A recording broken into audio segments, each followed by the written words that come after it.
എന്താ ഒരു ചിരി? കുറച്ച് മുമ്പ് കണ്ട പോലല്ലോ, മുഖത്തൊരു തെളിച്ചം. സ്വപ്നേച്ചി ഉത്തേജക മരുന്ന് വല്ല ഇഞ്ചെക്ട് ചെയ്തോ? എന്തിനാ 3 പേർക്കുള്ള ഭക്ഷണം കൊണ്ടുവരാൻ പറഞ്ഞേ? ആ മേരി സിസ്റ്റർ ആവുമല്ലേ? ഇതാണ് 3ാമത്തെ ആൾ. ആരാന്ന് മനസ്സിലായോ? ഇല്ല. എന്റെ ഉമ്മച്ചിയാ. അയ്യോ, ഐ എം സോറി. ഇതിനു മുമ്പ് കണ്ടിട്ടില്ലാത്തോണ്ട് സുഹറയുടെ ഒരു ഫോട്ടോ പോലും ഉണ്ടായില്ല എൻ്റെ ഒപ്പം വരുമ്പോ. ഞാൻ കണ്ടിട്ടുണ്ട് മോനെ 2-3 തവണ. എവിടെ വെച്ച്? ഉമ്മച്ചി നമ്മുടെ എല്ലാ കാര്യങ്ങളും മുറ പോലെ അറിയുന്നുണ്ടായിരുന്നു. റോഡിനപ്പുറവും ഇപ്പുറവും വെച്ച് പോലും കണ്ടിട്ടുണ്ട്. കൂടെ വാപ്പച്ച എപ്പോഴും കാണില്ലേ, അതുകൊണ്ട് എന്റെ ഐഷക്കുട്ടിക്ക് ധൈര്യം വന്നില്ല വന്നൊന്ന് കാണാൻ. ഉമ്മ, എനിക്ക് എങ്ങനെ നന്ദി പറയണമെന്ന് അറിഞ്ഞുകൂടാ. ഈ ഒരു സമയത്ത് ഇവിടെ വരെ വരാൻ തോന്നിയ ഈ വലിയ മനസ്സിന് നന്ദി പറയേണ്ടത് ഞാനല്ലേ മോനെ, എൻ്റെ മോളെ ഇത്രയ്ക്ക് സ്നേഹിക്കുന്നതിന്.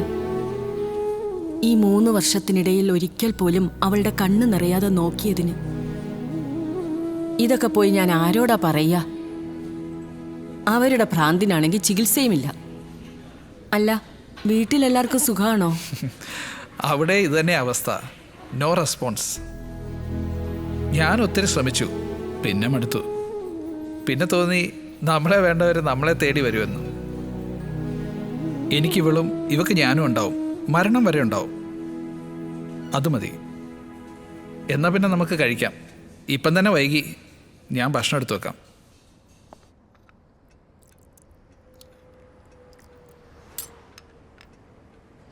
ഇതിനേക്കാളും നീയത് മിക്സിയിലിട്ട് അടിച്ചു തന്നാൽ മതിയായിരുന്നു.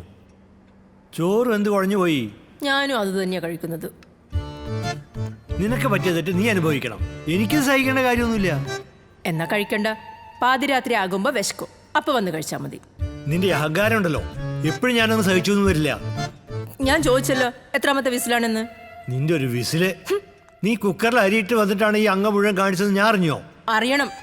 അതെ, ഇത്തിരി അടുക്കളയിൽ കയറിയെന്ന് വെച്ച് ഒന്നും ഒലിച്ചു പോകത്തൊന്നുമില്ല. നിങ്ങൾക്ക് മാത്രമല്ല, എനിക്കും വയസ്സായി. നാക്കിന് മാത്രം ഒരു കുഴപ്പമില്ല. ഇനിയെങ്കിലും നീ ഒരു സർവന്റിനെ വെക്കാൻ സമ്മതിക്കേ. അതില്ലാതെ പറ്റുന്നില്ല അല്ലേ വയസ്സ് കാലത്ത്. ദേ ലക്ഷ്മി, നീ എന്റെ കൈന്റെ ചൂടറിയും. അപവാദം പറയുന്നൊരു പരിധിയില്ലേ? സംശയരോഗി. ഞാൻ രോഗിയാ.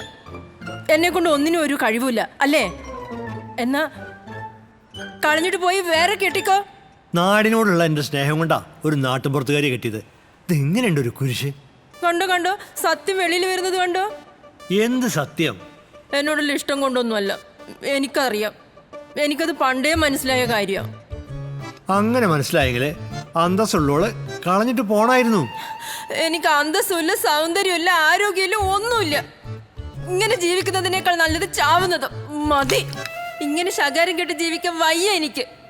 ഒരുപാടായി, ഒരുപാട്. ഇന്ന് തീരുമെല്ലാം.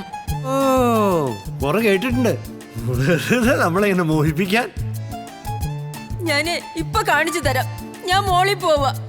ഉറപ്പായും ഞാനിത് ചാടിച്ചാവും. വിളിക്കാൻ പുറകെയൊന്നും വന്നേക്കരുത്. എന്റെ പട്ടി വരും.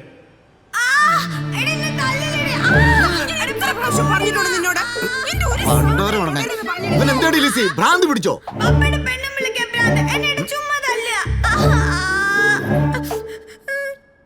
നീ ഇങ്ങനെ തല്ലി തല്ലി അവന് അടിയോടുള്ള പേടി പോയത്. അത് ഞാൻ തല്ലിയിട്ട് വേണ്ടേ? കമ്പെടുത്തതിന്റെ കൂക്ക് വിളിയായി കേൾക്കുന്നേ. മോനെ എഡി, എന്തിനാണ് അമ്മ കമ്പെടുത്തത്? അത് അവളോട് എന്നെ ചോദിക്കേ. മോനെ, അവളെ അങ്ങനെ വിളിക്കാമോ? നിന്റെ അമ്മയല്ലേ.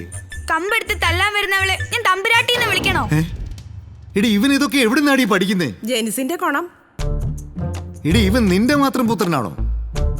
എന്റേതുകൂടെ ആണെങ്കിൽ എന്റെ എന്തെങ്കിലും ഗുണം കാണണ്ടേ ഇവന്? ദേ മനുഷ്യ, എന്നെ കൊണ്ടൊന്നും പറയിപ്പിക്കരുത്. കൊച്ചിരിക്കുന്നു. ഈ കമ്പെടുത്തതിന്റെ വിവരം എനിക്ക് ഇതുവരെ കിട്ടിയിട്ടില്ല. ഞാൻ ഇന്നലെ വാങ്ങി വെച്ച 2 ലിപ്സ്റ്റിക്കാ അവൻ ജനലിലൂടെ പുറത്തെറിഞ്ഞത്. എന്തിനാ മോനെ നീ അങ്ങനെ ചെയ്തേ? എന്നെ കൂടാതെ നിങ്ങൾ സിനിമയ്ക്ക് പോണെന്ന് കേട്ടു. അത് സത്യമാ. പടം ഓർറാ. നീ കേട്ട പേടിച്ചു. നിങ്ങളെ കണ്ടിട്ട് പേടിക്കുന്നില്ല, പിന്നെയാ. മോനെ, 2 ടിക്കറ്റ് റിസർവ് ചെയ്തിട്ടുള്ളൂ. പപ്പ തീർച്ചയായും നാളെ മോനെ കൊണ്ട് ഒരു 3D പടം കാണിക്കാം. എനിക്ക് സിനിമയൊന്നും കാണണ്ട. പിന്നെന്താ വേണ്ടേ? പപ്പ എത്ര ദിവസം എന്റെ കൂടെ കിടന്നിട്ട് ഇന്ന് എന്റെ കൂടെ കിടക്ക. നാളെ നിങ്ങൾ സിനിമയ്ക്ക് പോക്കോ പ്ലീസ്. നാളെ നീ ഞങ്ങൾ പോകാൻ അനുവദിക്കുവോ? Yes, 1 condition. അതെന്ത് കണ്ടീഷൻ? നിങ്ങൾ പോകുമ്പോ ഞാൻ ഇവിടെ ഒറ്റയ്ക്കിരിക്കും. ആ എന്നിട്ട് വേണം നീ ഈ ഫ്ലാറ്റിന്റെ അസ്ഥിവാരം ഇളക്കാൻ. നിന്നെ ആ സെക്യൂരിറ്റി ശിവന്റെ അടുത്ത് ഉണ്ടാക്കിയിട്ട് പോകും. മോനെ ശിവനെങ്കിലിനെ ഇഷ്ടമല്ലേ? പിന്നെ നാളെ ശിവനാ ഡ്യൂട്ടി. സമ്മതിച്ചോ? ശരി, സമ്മതിച്ചു. അപ്പൊ ഇന്ന് എന്റെ കൂടെ കിടക്കുമല്ലോ. പിന്നെന്താ? ഇല്ലെങ്കിൽ രണ്ടെണ്ണം വിവരം അറിയും, പറഞ്ഞേക്കാം. ലിസി, ചെക്കൻ കാര്യങ്ങളൊക്കെ അറിഞ്ഞു തുടങ്ങിയെന്നാ തോന്നുന്നേ. ഇല്ലെങ്കിൽ ഇത്രയ്ക്ക് ഷാർപ്പാകാൻ സാധ്യതയില്ല. സിനിമ കൊളായി, സമാധാനമായല്ലോ. ആ നിനക്ക് സിനിമ കുളമായതല്ലോ എത്ര വിഷമം. ദേ എനിക്ക് ചൊറിഞ്ഞു വരുന്നുണ്ട്. ആ മോന്തയിലെ കരിയൊക്കെ തുടച്ചു കളഞ്ഞിട്ട് അവനോടൊപ്പം പോയി കിടന്നോ. മോനെ എഡ്വിൻ, എഡ്വിൻ കൂട്ടാ.